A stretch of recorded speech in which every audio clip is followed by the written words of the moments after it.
How's it going, everybody? Steve here again. Welcome back to the shop. I want to start this video by asking you a question, and that is, if I gave you a piece of material and a laser and said, your mission is to make me a bowl, would you be able to do it? Now, if you're a woodworker, you're going to say, no, we're going to start with a block of wood, put it on a lathe and turn it around, and then dig a hole in it till it's bowl-shaped.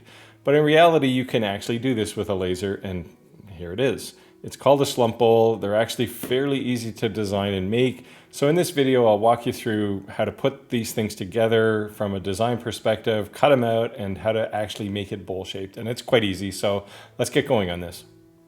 Okay, so when we're looking at our design in Inkscape, this is the ultimate shape I was going for. And this looks really complicated, but it's actually fairly simple. So let me show you how I built it, and we won't dwell on this too much. But all I did was I took two concentric rectangles that are roughly the thickness of the material I want left, and then I rotated it 45 degrees. And when I selected this, I selected both rectangles and to create a shape, and I just selected difference.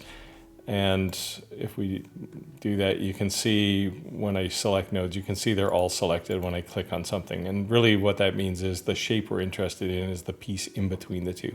So that's all I did. And now all I have to do is drag this down to have, whatever overlap I want to have. And I'll duplicate this because we want one on the other side, and I'll show you a little trick here. If I want to make sure that these two things are the same center distance away, all I have to do is group them and then align them with the center piece, and we're aligning on the biggest object, which is that thing. Now what I really want to be able to do is group all of this stuff into a single node, and the easiest way to do that is go to the node selection tool. I'll select that piece that I had before, and I'll try and do all three at once. Sometimes it's finicky in Inkscape. So now I have this as a single node. Now the easiest way to do this is if I go to the transform tab and I say rotate. If I said I wanted, I don't know, I'm going to rotate these every 22.5 degrees because that'll give me a nice even number at the end. So all I really need to do, if I go back to the tool selection here, object selection, if I duplicate this and click apply, duplicate and apply, and just keep doing that until I'm around the circle.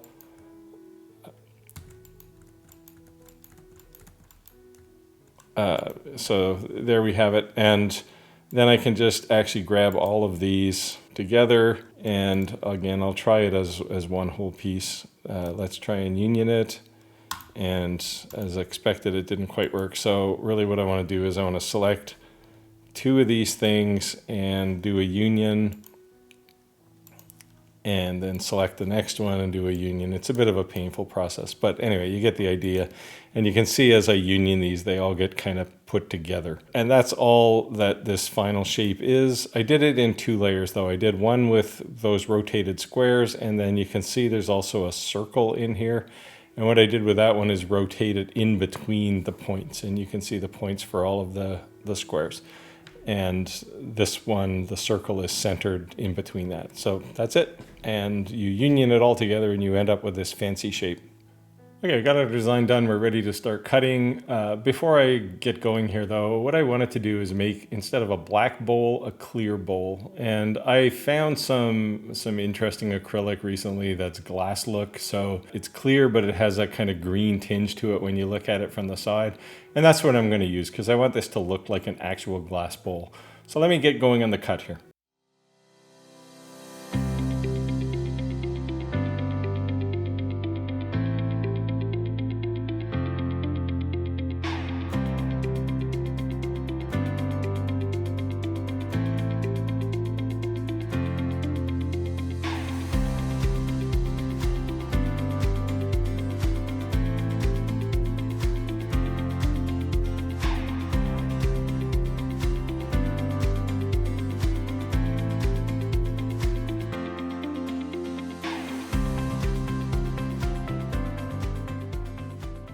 So now that we have our bowl piece cut out, we actually have to make it look like a bowl. And the way I'm going to do that is I'm going to put it in an oven.